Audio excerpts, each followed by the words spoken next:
Has there ever been a case in which the legislature is like, we've got a great idea. We want local communities to vote on something that is completely local to them, and they already have a process to do this, but we want to make them all do it. And we're sending this question to the November ballot. Has this ever happened before? I don't want to speak in absolutes because I do not know the whole history. But I love of the absolutes. Some state of my favorite legislature. things. But no, this is weird, right? And this and this Quote, this is weird.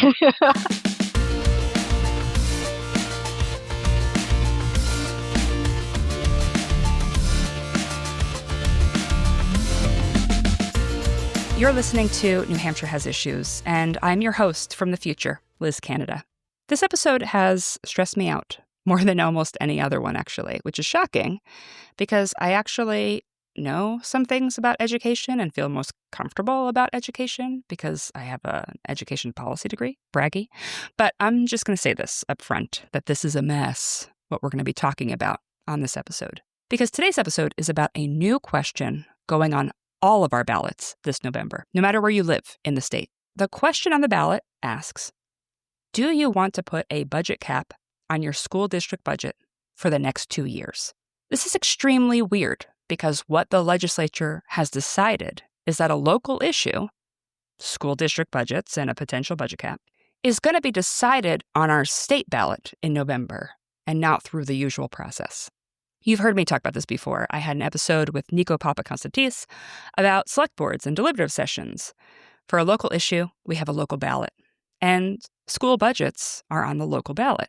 Here in Exeter, where I live, we also have a deliberative session, which is where we debate and can amend questions like this one. If someone brings a budget cap to our town's budget or our school budget, at the deliberative session, Exeter voters can discuss it. We can ask questions about it. We can try to persuade people to vote for it. We can try to persuade people not to vote for it. And if we want, we can amend the question. That's not the case for the question in November. This time, even though it's our local town and our local community and our local school district, we don't get a choice in what the question says or how it appears on the ballot. Nobody in Exeter brought this forward, for example. The legislature has mandated this question on everyone's ballot in New Hampshire this coming November. This one-size-fits-all question doesn't take into account our local conversations at all. Some communities had school budget cap questions on their ballots over the last 2 years. One of those places was where one of the lawmakers who is in support of this new law lives. The budget cap was voted down. That question failed. The school district budget also was voted down. What's interesting, though, one of the questions on the ballot that passed was whether there should be more oversight to education freedom accounts from the state. That's not a today discussion, though. Okay, so why did the majority of the legislature pass this bill? Well, a few weeks ago, I shared in my little intermission that they've actually said the quiet part out loud. Some of the lawmakers who pushed this through have said that they see this as an opportunity to increase Republican voters, that just having the question on the ballot is a turnout opportunity for Republicans. They said it out loud. As you listen to this episode, yes, you might feel confused. It's very possible. And I think it's by design, not by me, not by this episode, not by this podcast, but by the folks who drafted this language and pushed it through, because it is a mess. What it says it will do versus what it will actually do, they are not in sync. There are so many open questions to this one question on the ballot. When I talked to Alex, I felt legitimately confused. And so if I felt that way, and maybe if you feel that way and you're a listener of this podcast who wants to know the issues of New Hampshire, imagine the voter in November who's never even heard of this thing. What are they going to think? And how are they going to vote? So that's my preamble. It's a long preamble. And boy, did I really try to talk you out of listening to this episode. So well done if you've even made it this far. Look, I promise this is an extremely important episode for an extremely high-stakes question on your ballot this November. If you would like to support this little podcast, New Hampshire Has Issues, please go to patreon.com/NHHasIssues, and you can become a supporter for as little as $5 a month if you so wish. Or just keep listening to the episodes for free and maybe share this one with other folks who live in New Hampshire so that they can start to understand the nightmare that is this ballot question. Thank you for listening. Welcome to New Hampshire Has Issues, the podcast that dares to ask, how important are questions on a November ballot anyway? I am your host, Liz Canada, and joining me today is the Director of Policy at Reaching Higher New Hampshire, Alex Tilsley. Alex, welcome to the show. Thank you for being here. Thank you so much. Happy to be here. All right, so do you have a tagline for me on your episode today about House Bill 1300? Well, I was thinking the podcast that dares to ask, is this actually going to lower my property taxes? But then since you led with how important are questions on a ballot, I was also thinking, how important are your local schools to you? Because that's the question we're going to be faced with on the ballot. All right, so we have a few taglines to choose from. Choose your own adventure, listener, of which one you feel adequately, no pun intended, covers this episode. All right, so let's start with just what is Reaching Higher? You work for Reaching Higher New Hampshire. What is that organization? Yeah, Reaching Higher New Hampshire is a small but mighty education policy organization dedicated to helping to advance public education in New Hampshire. So we do research, we do policy analysis, we work with communities, educators, legislators, and help to make things even better for New Hampshire's public schools. Terrific. We need somebody working on the help in the public schools, so glad that you are there. So let's start with a simple question about this, what I feel is a somewhat complicated conversation. House Bill 1300 was signed into law by Governor Ayotte. And I'm just going to say, regular people do not know what bill numbers are or what they mean, nor should they, frankly. Like, it's just all mumble jumbo. But this is a law that requires a new question to go on this November's ballot for every town and city in New Hampshire. So my simple question for you, Alex, is what exactly are Granite Staters going to vote on with this question going on the ballot? It's a great question, and that's an important one. What does this bill do? We've been referring to this as the tax cap bill, but it is important to note it does not mandate a tax cap. It mandates, as you said, a question on the ballot about whether voters want to implement a tax cap. The way it's phrased, and all of this is dictated in the bill. It has the specific language that has to be printed in a specific place on the ballot. There are lots of rules, depends on what kind of municipality you're in. But the language effectively asks if you want to limit the total tax levy apportioned to your school district or districts for towns that are in multiple. You just said tax levy and apportioned. I know. I've been reading the bill too closely. Ooh. Hey, voters. Very simply, it is, do you want to place a limit on your school district's budget for the next 2 years? And that limit is pegged to inflation. So if the cost of living goes up 3%, your school budget can go up 3%. Otherwise, no increase. The question also asks if you want to limit the amount your district spends on the administration of its SAU, so school administrative unit, which is sort of an umbrella over either one district or multiple districts, handles a lot of the, as the name says, administrative function, right? Already too wonky. But the question asks if you want to limit your SAU budget to 6%. Those are not separate questions. It's all one. You don't get to say yes to one part and no to the other. So voters can say, yes, I want to cap my school district budget and limit administrative spending, or they can say, no, I don't want any part of that. None of the above. It's either all of the above or none of the above. Right, exactly. Let me say back what I think I heard you say. You're saying part of the question on the ballot is, do you want to limit your school district budget based on inflation? That's right. So like hard stop. If things remain the same, your school budget needs to remain exactly the same. Yep, pretty much. Well, we all know that costs continue to be just exactly the same year to year. Right. I know that we've all seen health insurance costs, for example, be exactly the same as they were. They only go up with inflation. Yeah, there's never any problem. Only with inflation. Okay, so that's one part of the question. And then the other part of this same question is about the administrative offices, the SAU, and capping that budget at 6%. Is that right? That's right. So it's yes, I want to do both of those things, or no, I won't do either of those things. There's no Exactly. one or the other. Correct. Okay. This is actually worse than I thought, unfortunately. But I guess my next question for you, Alex, is this a new concept to limit a school budget or like a municipal budget? Is this a new concept in New Hampshire to have a cap on a budget going forward for a community? It's not a new concept.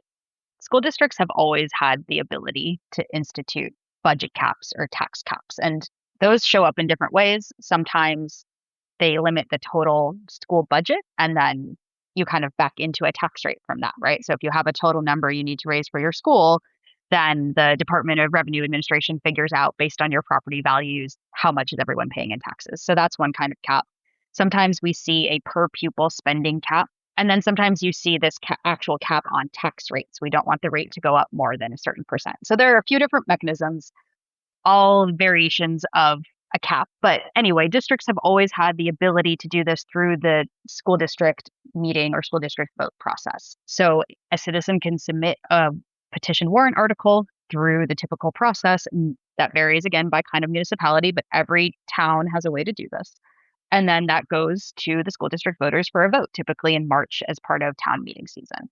We've seen, and in the last couple of years, there was some legislation to make it even easier to bring these budget caps to a vote. We've seen an increase in the number of votes, but not an increase in the number of budget caps. By and large, these get voted down. I think even this past warrant article season, we had roughly a dozen. New Hampshire has a lot of small municipalities, and so it's really hard to commit to exact numbers because some of these places, the only way to know is to drive to the town hall that is open, one day a week and talk to the town clerk who's there for 2 hours a day. And so I really hesitate to commit to numbers, but it was about a dozen warrant articles proposing caps, and none of them passed. Some municipalities, some towns have municipal tax caps, and that limits the property taxes for things that aren't schools. Most of those towns do not also have school district caps. So their school district can still build the budget that reflects its needs. And then we see tax caps. Cities, of course, function differently, right? And that the legislative body, the city council, gets to decide, or board of selectmen, however they do it, gets to set these budgets. And so tax caps for school districts are more common in the cities, usually paired with some sort of municipal cap. I think we have at least 6 or so cities that have some form of this cap. But all to say, it's not new. We've always had the ability to do this. People could still bring this, say that this question goes on the ballot and doesn't pass in their district. They could still bring a cap to the school district warrant in March. So there's always been this ability. It just hasn't been a concept that's particularly popular with voters. And so when this multi-part question goes on the ballot in November, what's the vote that is required for it to pass? So it requires a 3/5 vote from the school district in question or the SAU in question. And that is where it gets maybe a little fuzzy too, because in some places, a town has its own school district. And so that's very clear. 3/5 of the voters in that town vote for a cap. The cap is in place. But in a lot of places, especially where we have some smaller towns come together and they form a cooperative school district. And in that case, it takes 3/5 of all of the voters in that cooperative school district who are spread across different towns. And this is, of course, voters who show up to vote. I guess not, of course. That's not not a given these days. Right, but in this case, those who attend on election day and cast a ballot, it's 3/5 majority of the votes cast on election day. That's right. Okay, so I live in one of those cooperatives. Shout out to me and Exeter, I guess. But so maybe we can dig into that for a quick moment. Because in Exeter, we have a school board that is specific to our elementary schools. We've got 2 elementary schools in town. They're wonderful. The boys went there. We love it. So they have their own school board and school budget. And then we are part of the cooperative district that is shared with other towns around us, including Stratham and Brentwood. And that is for our middle school and our high school, and I think the Adult Learning Center and Seacoast School of Technology. I think all of those are in SAU 16. So how does that work for us? Because we've got the school board and the school budget for our elementary school. And I think that's true for all of the towns that we all share middle school and high school. And then we also have our middle school and high school. So how does that one multi-part question already fit with our multiple school district budgets that we have? Right. So functionally, when you vote on that one question, there are three different things at play. There's the budget for your elementary district, for the Exeter School District. There's the budget for the middle and high school district, which is Exeter Regional, I believe is the official name. There's a lot of controversy about getting it right, Alex, the cooperative district. Then there's your SAU budget, which is SAU 16. And so theoretically, the voters, maybe 3/5 of the voters in Exeter don't want a tax cap. And so your elementary budget is free to grow as your school board determines or to shrink as your school board determines. I think it's important to note that budgets don't grow every year just for fun, right? The school board is trying really hard to make a decision. But the vote fails in the Exeter district. But maybe once you add in all those other towns that are part of the middle and high school district, now you see that 3/5 of voters actually want a cap. And so now the budget is capped for your middle and high school. That doesn't necessarily mean that your tax rate is going to go down, right? You've got one of the items that feeds your local school property tax rate is free to grow or shrink as determined by the school board. And then the other line item feeding that rate is capped. And all of that, all of those budgets, all that information is going to go to the DRA. It's going to figure out what your local tax rate is in Exeter. But it means you could have a tax cap in one district and not in the other, even though it's the same kids, the same town, the same taxpayers. Similarly with the SAU 16 is largely all the same towns that are in Exeter Regional. So if they vote in the cap for the middle and high school, then you're automatically adopting that 6% SAU cap. But then that SAU admin spending cap may or may not apply to Exeter, where you have not voted in the cap at your elementary district, right? So we know that the middle and high school budget can't be greater than 6% for the SAU. But could Exeter, the elementary district, pay more than 6% to the SAU? Or is it just automatically 6% from everybody, even if some of these towns did not want this? You have other SAUs that similarly, right, have multiple districts within them. And so the district might not have a tax cap, but the SAU might have that 6% budget cap, or vice versa, right? So if we imagine that in this case, Exeter, Little Exeter, Elementary District Exeter, voted yes on the cap, but the rest of the district did not. Well, now SAU spending is not capped, but Exeter's total budget amount is capped. And so the amount that Exeter is able to contribute to the SAU is lower, which means that the other towns might be asked to pay more into the SAU to meet the SAU budget needs. And you just end up with a host of conflicting outcomes and motivations in these cooperative districts and in these multi-district SAUs. Alex, it's feeling a little bit like this is confusing. I got confused as I explained it to you. I was like, I feel like the meme where it's the woman with all of like the mathematical symbols near her head. That's how I feel right now. And so I host a podcast to try to figure these things out. So I can't imagine how voters are going to figure this out for November, because it's coming up very soon. So it sounds like there's a lot of open questions about what the impact of this question could be, because we in Exeter, our town, might say no, like we might not reach the 3/5 majority in our town. But one of our towns that contribute to the middle and high school, they send their kids there, they could say yes. And so potentially it could cap their elementary school, but not the middle and high school. Right. And so that feels like that'll have consequences for them if they do that. It just feels very complicated and messy and confusing. I don't think I'm alone in that feeling, maybe. No. And I think that it is, other than for the districts that are one town in a district that also has its own SAU.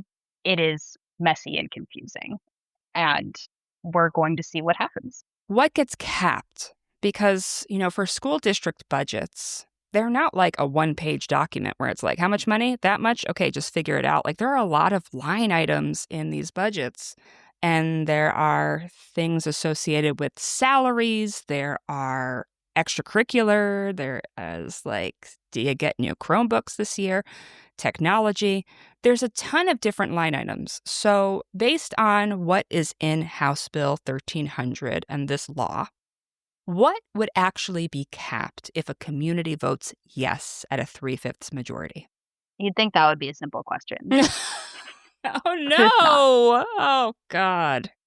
I did think it was a simple question. I know. I thought that was an easy one. Okay. Thought you were teeing me up for a layup. And, one thing that has been confusing throughout this process about this bill, the language in the question that towns have to copy and paste and put on their ballot, it says, and I'm reading, these caps apply only to administrative operations of the SAU central office and do not affect classroom instruction, school-based services, or other municipal expenditures. Okay. And that sounds great, right? That sounds great. But it's not clear whether that is actually reality. Oh. Certainly, the 6% cap on total on SAU spending, that can be true. But the first part of the question says that if we adopt this cap for a 2-year period, the total amount we raise to spend on our schools can't grow more than inflation. What happens if that's the case, you adopt it, your budget only goes up by 2% or whatever inflation is for that year, but transportation gets more expensive, or you're due for a new teacher contract, which happens, and their salaries go up, right? Mm-hmm. What happens if something else in your budget grows more than inflation? What about the health insurance benefits that we saw just increase significantly over the last and that is, year or two? I think the biggest example recently of budgets just getting totally thrown off by something that nobody anticipated, right? Suddenly, school care was asking for millions more dollars than these districts had budgeted for. And so if that happens and you're limited to a 2% increase in your budget, you're on the school board, well, you've got to find other line items to pull from. Otherwise, your budget is not going to be approved. And at that point, you may well have to cut into things that affect classroom instruction or school-based services, right? At some point, you run out of things to cut. And I don't think any school board wants to cut instruction or extracurriculars, right? No town wants that. No school wants that. But if you have to build a budget within these constraints and you have some things that are out of your control that put you over the budget limit, you'll have to find places to trim back. So even though it's in the question on the ballot and says, oh, we're not going to touch the classroom stuff, that might not be true. Like, you can't predict the future of what will happen and all the other variables of the school budget. And so if there's a cap, then that's a cap. And so money would need to be cut from other areas. And there's only so much. And I guess that's a question school boards and, frankly, school district lawyers will need to contend with. If you're faced with, we can either violate the cap or we can cut these things that says we're not going to cut. Which of these can we do? Because there certainly will be situations where some unexpected expense or even some expected expense just rises more than inflation, right? That we know that's how the world works. As demand for something goes up, as supply goes down, there are other factors at play besides inflation. And if you can't afford your school bus contract anymore, do you cut school buses or do you pay for that and cut somewhere else? I mean, I feel like we've touched on this a little bit, but why do school district budgets go up at all? Like, what are the factors that lead to budgets increasing? Healthcare. Yes. I mean, yes, that's one. Some of it is the economy, right? When things get more expensive, when gas I feel like goes I'm up, in an economy 101 class. Yes. Say when more. Gas prices go up and you still have to run school buses, transportation contracts get more expensive. Right Oh, now, actually, you've probably seen some news about the shortage of school bus drivers. Well, that's going to make transportation more expensive too, because we need to be able to pay people enough to hire them. So some of it is just the basic supply and demand of these roles, these services that are critical to schools. Some of it is the economy, some of it is the cost of living. Fewer people want to enter these professions if they can't afford to do them and live where they are, right? So sometimes you just have to pay your teachers, pay your school nurses slightly more money to keep them showing up to work. By and large, it's the same things that drive any other, I don't want to call it a business because school is not a business, right? But any other business's expenses, which is organizations, any other right. You organization's need expenses. materials, Yeah. you need staff, you need to meet your staff's needs. More and more, the districts are on the hook for everything. There's less state support for things like teacher pensions, things like healthcare. And so as those costs fluctuate, districts have to stomach that. The other thing we've seen is that during COVID, there was an influx of federal funds to support COVID recovery. We saw a lot of investment in instructional coaches and additional positions, tutoring, right, at schools. And as that money has dried up, schools are left with the decision of either raising their local budget to continue to fund those positions or letting those funds and services trickle off. And not to say the COVID relief funds were a bad thing by any means, but that is something that schools have to deal with, is that we were getting money through this funding stream and now we're not anymore. And if we think this is crucial to our school, we have to find another way to cover it. So there's nothing insidious in the school budgets, right? It is just the real human capital, the human time, the human talent required to run a school, the technology, the materials, the services required to effectively educate kids, right? To give them a quality education, not just have them show up to a building every day. um, and these are things we take pride in New Hampshire. We, by and large, have good schools that we are happy to show off, but it only stays that way if you pay for them If you support them, whether at the local level or the state level or in any way, if you're supporting them. in any way. Okay. So with the school district budgets, caps and costs and so forth, Alex, I'm going to be honest with you. I have had some guests come on the podcast before and share with me that we have high property taxes in New Hampshire. Big news for everybody. I know. Shocking, shocking news. The lawmakers who pushed this legislation through, because this wasn't introduced at the beginning, they added this a lot later. But the folks who pushed this through have claimed that this is the answer and will bring down property taxes. So, my question for you is that true? Will this bring my property taxes down? It certainly won't bring your property taxes down. It might stop them from growing as quickly as they would in an alternate universe, but it's not going to lower them. Hmm. And frankly, I would be concerned about some long-term impacts, right? We know that we know that there's a cycle here where when you have good schools, it increases the property values, right? It makes Right. people want to move to that town. It makes businesses want to site there. And when you have higher property values, you can raise the same amount of money with lower property tax rates. But you only get there when you have a town that people want to move to. And part of having the town people want to move to is having the school that people want to send their kids to. If you were to adopt a budget cap and potentially make it harder for the school in your town to thrive, people aren't going to choose to move there. And so we might see some downward pressure on property values, which is then going to create upward pressure on property tax rates in those same places. So maybe, I mean, you could, I suppose, imagine people choosing to move to the town where taxes are capped because that's what they believe is right. And maybe that cycle won't play out. But as you frankly devalue your local public school, you run the risk of pushing people away from your town and making it even harder to raise the money you need to keep that school going. That maybe is too far down the road, or maybe is worst case scenario. But regardless, you pass this question tomorrow, your property taxes are not going to be any lower next year. Okay, so the answer is no. They're not The going answer is down. no. Okay. All right. Ugh, the answer is no. Well, let's look at a scenario. Biggest city in the state, Manchester. They have a cap in Manchester, is my understanding. I believe their cap is 3%. I read in the news, I looked at the news sources, and saw that they had to override their tax cap this year, just a few weeks ago, essentially, to just under 7%. So they had a 3% cap, and they had to override that cap and introduce a budget that was just under a 7% increase from last time in order to pass the compromise budget. Will the November ballot question, multi-part question, going on the ballots this November, will that allow Manchester to increase their cap from the 3% that they're at now? Will that be allowed?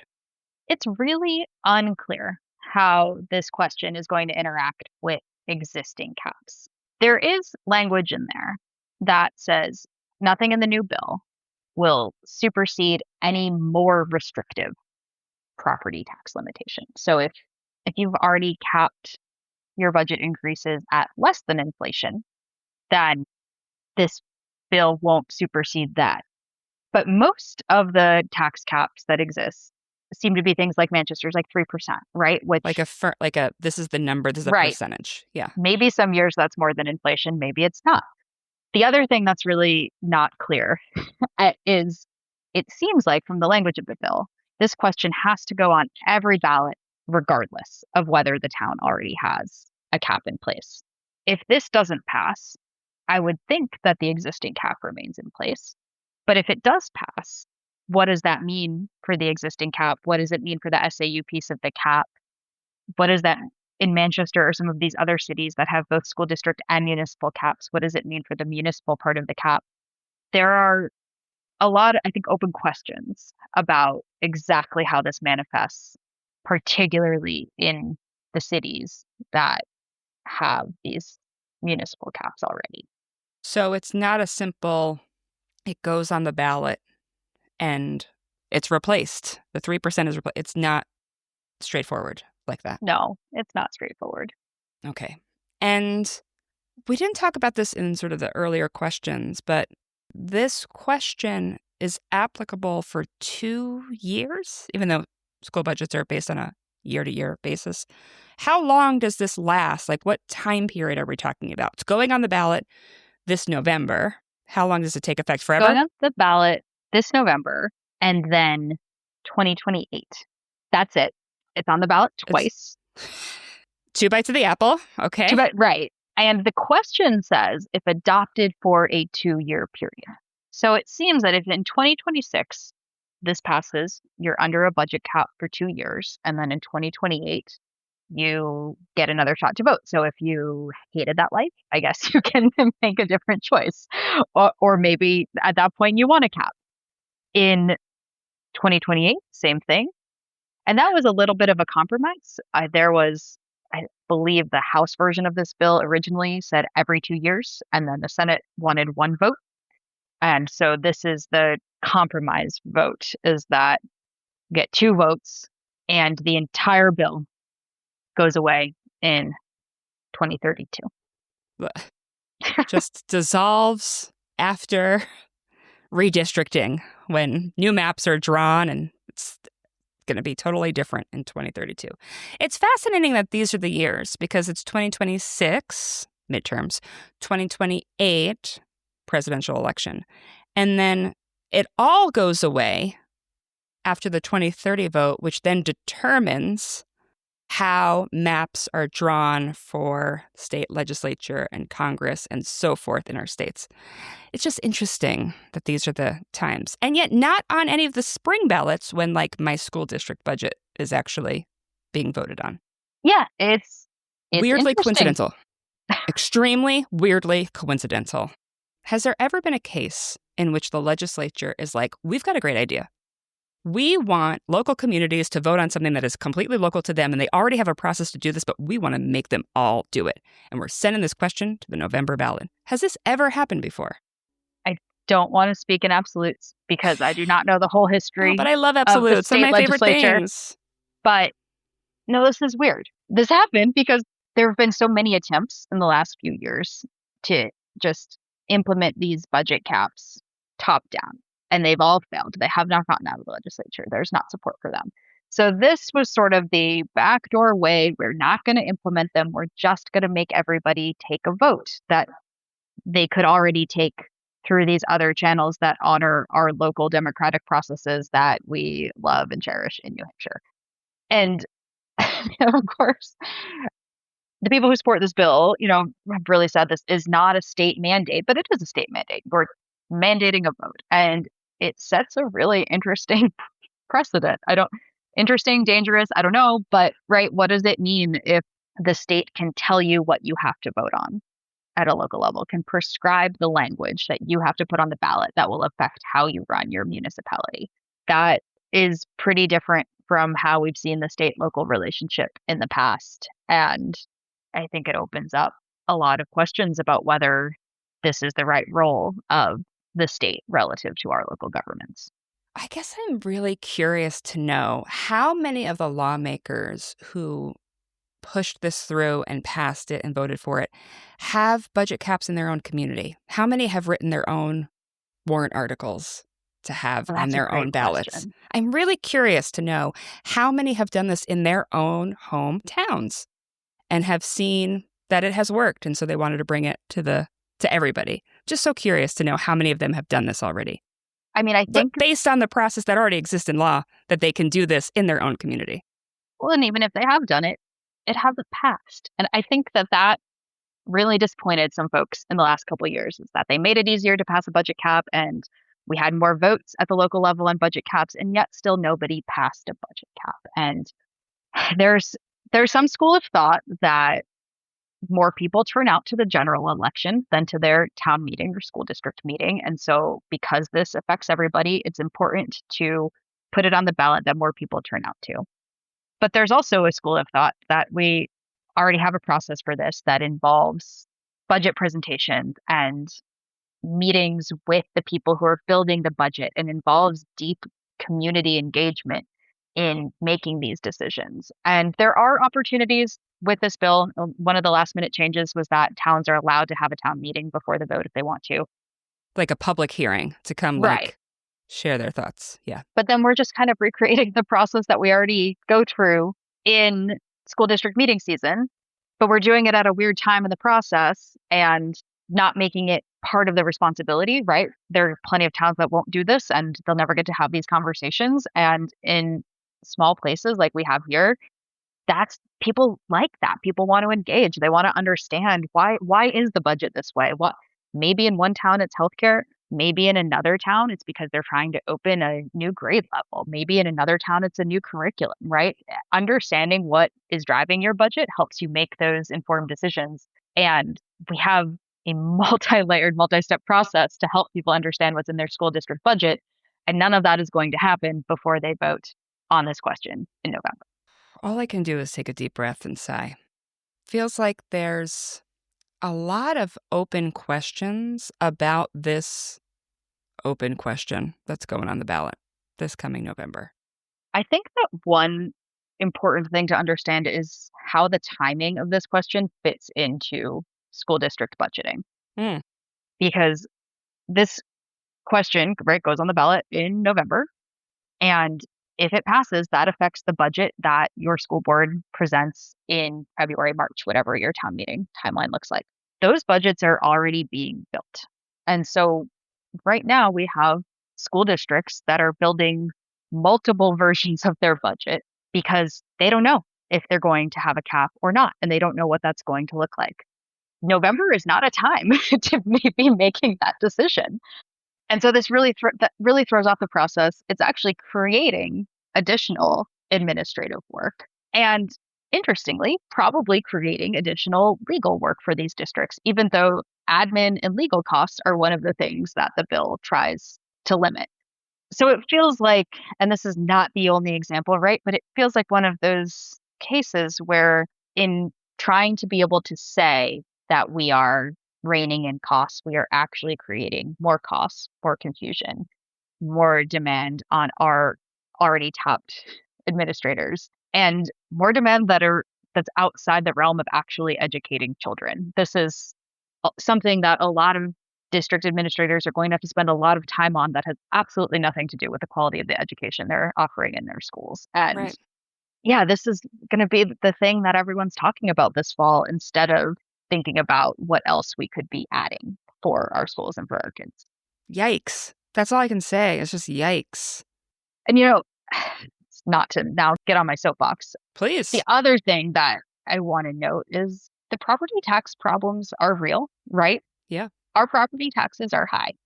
Yes. There are a lot of people who are finding they can barely afford to pay their property taxes on top of all their other expenses. I was talking to a superintendent in the North Country the other day who said that he has some folks in his community who pay more in property taxes than they do for their mortgage. And that is not a sustainable situation. But we don't have to force people to choose between paying their bills and supporting their schools. That is a decision the state has made. We, as I know other podcast guests have said, in New Hampshire, we fund our schools at the state level at the lowest rate of any other state.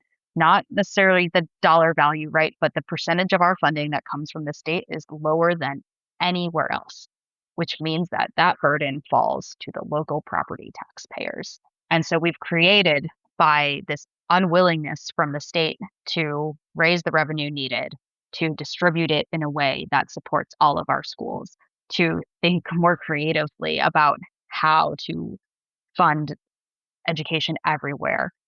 Through that just lack of willingness to engage, we've created this situation where people have to choose between having a quality, thriving school or paying their tax bill. And we've heard from an increasing number of administrators, school board members who say our community loves the school. They want to support it, but they can't do this anymore. And just forcing them to make that decision in November is not a solution. It is not going to solve this problem. As we discussed, it's not going to bring property taxes down. And so I think it's just really important to remind ourselves how we got here and that this is kind of a false choice, right? We don't have to live in this world where it is either a thriving public school or affordable taxes. We could have both, but we need the state to step up. The state has a job and a responsibility in funding public schools. And the answer is not send a question right to the communities and be like, but do you guys want to just not pay? Is that the answer? Just That's force not actually the communities to ask a question. That's a whole new level of downshifting to the local communities, is doing that. In fact, we've downshifted all these costs to you, and now we're going to give you the opportunity to just opt out of them. That doesn't seem sustainable, adequate. Any of those words you might pick. Doesn't seem adequate. Certainly not. Does not. What a big nightmare. Yeah, it's so bad. New Hampshire has issues at a whole new level. It is so half-baked. This started out as a redistricting bill. This started out as, let's redraw the maps for Congress. And they're like, okay, well, we can't do that. So what other weird thing can we do right now? Nightmare. Bottom line, it's a nightmare.